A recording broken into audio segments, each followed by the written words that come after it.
Hello friends, welcome to my channel. और अगर आप सोशियोलॉजी से जेआरएफ नेट की तैयारी कर रहे हैं तो ये वीडियो आपको काफ़ी हेल्प करेगा। और अगर टीजीटी पीजीटी टीचर के लिए भी तैयारी कर रहे हैं तो उसमें भी आपको काफ़ी हेल्प करेगा ये वीडियो। हमने इससे पहले समुदाय क्या होता है इसके बारे में जाना और इसकी कुछ विशेषताएँ, इसकी कुछ परिभाषाएँ जो अलग अलग विद्वानों ने दी हैं उसके बारे में हमने चर्चा की थी। अब हम इस वीडियो में जो है समुदाय के आवश्यक तत्वों को जानेंगे, इसेंशियल एलिमेंट्स ऑफ कम्युनिटी। ठीक है, तो समुदाय के आवश्यक तत्व कौन से हैं इनके बारे में हम चर्चा करते हैं। तो चलिए देखते हैं वीडियो को। और वीडियो पे नए हैं तो चैनल को लाइक शेयर सब्सक्राइब ज़रूर कीजिएगा और बेल आइकन प्लीज़ टिक कर लीजिएगा ताकि आगे आने वाली सभी वीडियोस को आप आसानी से देख सकें। तो चलिए देखते हैं वीडियो। किसी भी समूह के समुदाय कहलाने अथवा समुदाय के निर्माण के 3 तत्वों का प्रमुख होना आवश्यक माना जाता है, जो इस प्रकार है। व्यक्तियों का समूह होना ज़रूरी है। ठीक है, उन्होंने क्या बोला है कि व्यक्तियों का समूह होना ज़रूरी है। दूसरा क्या है, निश्चित क्षेत्र होना चाहिए। और तीसरा सामुदायिक भावना। तो इसी को ही हम क्या बोलेंगे, समुदाय बोलेंगे। अब देखते हैं व्यक्तियों का समूह, ग्रुप ऑफ इंडिविजुअल्स। ठीक है, किसी भी समुदाय के लिए व्यक्तियों का समूह प्रथम आवश्यकता है। व्यक्ति के बिना ना तो सामान्य सामाजिक जीवन जीने की कल्पना की जा सकती है, न ही सामुदायिक भावना उत्पन्न हो सकती है। अतः व्यक्तियों का समूह समुदाय के निर्माण के लिए प्रमुख तत्व है। ठीक है, तो इसका पहला तत्व क्या हुआ, व्यक्तियों का समूह, व्यक्तियों का होना बहुत आवश्यक है। अगला देखते हैं।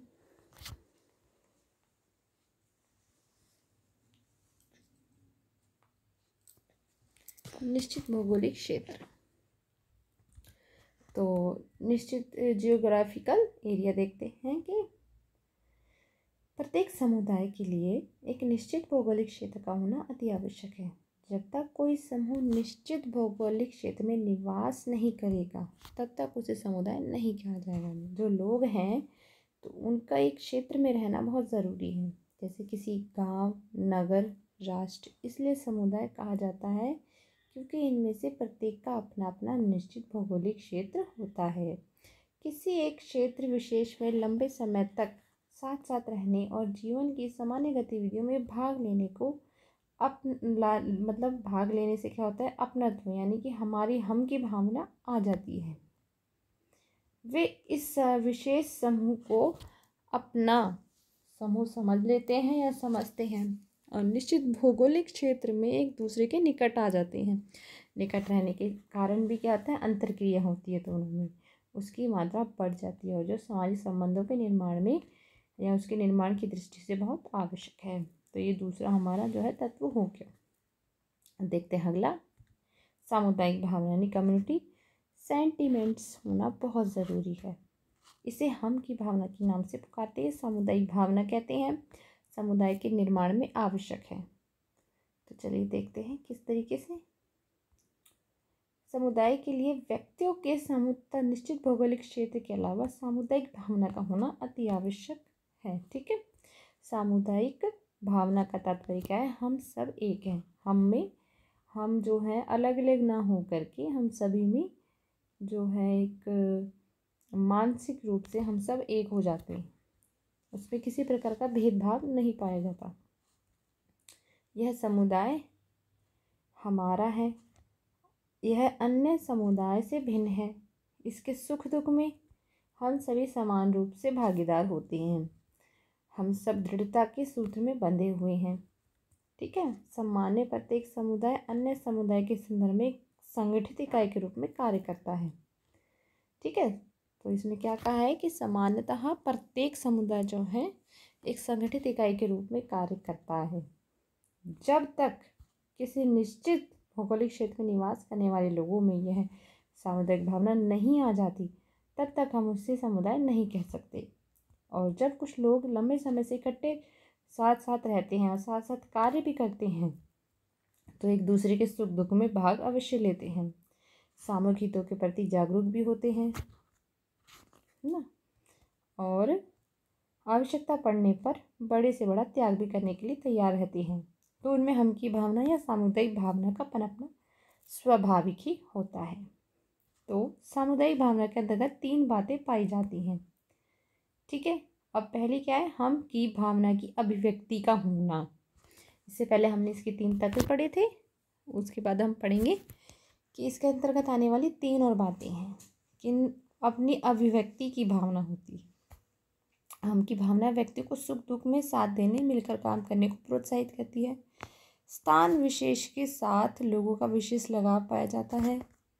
ठीक है, और वे अपने समुदाय के लोगों को अपना समझते हैं। उनमें भाईचारे के संबंध पाए जाते हैं और हम सब एक हैं और सबके हित वाली जो है इसमें फीलिंग सबकी होती है। अब अगला देखते हैं, योगदान या दायित्व निर्वाह की भावना। सामुदायिक भावना एक अन्य तत्व सदस्यों में समुदाय के कार्यों में सम्मिलित होने और योग देने की भावना है। ठीक है, समुदाय के कार्यों में सम्मिलित होने की। समुदाय से संबंधित अनेक सामूहिक कार्य होते हैं जिन्हें पूरे समुदाय के सहयोग के बिना पूर्ण नहीं किया जा सकता है। अतः विभिन्न सदस्य अपनी परिस्थितियों के अनुसार इन भूमिकाओं को निभाते हैं और समुदाय के कार्य में अपना योग देते हैं और अन्य सदस्यों की सहायता से अपना दायित्व पूरा करते हैं। ठीक है, यहाँ तक आप सबको समझ में आ गया। अब देख लेते हैं निर्भरता की भावना, फीलिंग ऑफ डिपेंडेंसी। समुदाय भावना के अंतर्गत निर्भरता की भावना का होना आवश्यक होता है। व्यक्ति अपने को एक दूसरे पर, संपूर्ण समुदाय पर निर्भर समझते हैं। उन्हें अपनी विभिन्न आवश्यकता की पूर्ति के लिए किसी अन्य के सहयोग पर निर्भर रहना पड़ता है। ठीक है, पारस्परिक रूप से निर्भर रहने की भावना सामुदायिक भावना को बढ़ाने में योग देती है। अब देखते हैं वर्तमान में औद्योगिकीकरण यानी श्रम विभाजन, विशेषीकरण, नगरीकरण, यातायात और संचार के साधनों के विकास और भौगोलिक दूरी में कमी, एक ही विश्व दृष्टिकोण, जनसंख्या की तीव्र वृद्धि एवं जनसंख्या में विविधता, व्यक्तिगत स्वार्थ का बढ़ना तथा द्वैतिक संबंधों की प्रधानता आदि के कारण से भी जो है सामुदायिक भावना बढ़ती है। ठीक है, आदि की इसमें जो है इसमें कमी आ जाती है, इन्होंने कहा है, और ऐसे विशेष नगरीय समुदाय में देखने को मिलता है। नगरीय समुदाय में क्यों ऐसा देखने को मिलता है? क्योंकि लोग औद्योगिकरण की ओर भागते हैं, पूंजीकरण की ओर भागते हैं, एक दूसरे का हित नहीं देखते, यातायात के, संचार के साधनों के विकास के कारण वे केवल अपने बारे में ही सोचते, इसलिए उनमें समुदाय की भावना उत्पन्न नहीं होती है। तो ये नगरीय समुदाय में देखने को मिलता है। अब हम अगले में पढ़ेंगे समुदाय की कुछ विशेषताएं। तो थैंक यू सो मच इस वीडियो को देखने के लिए।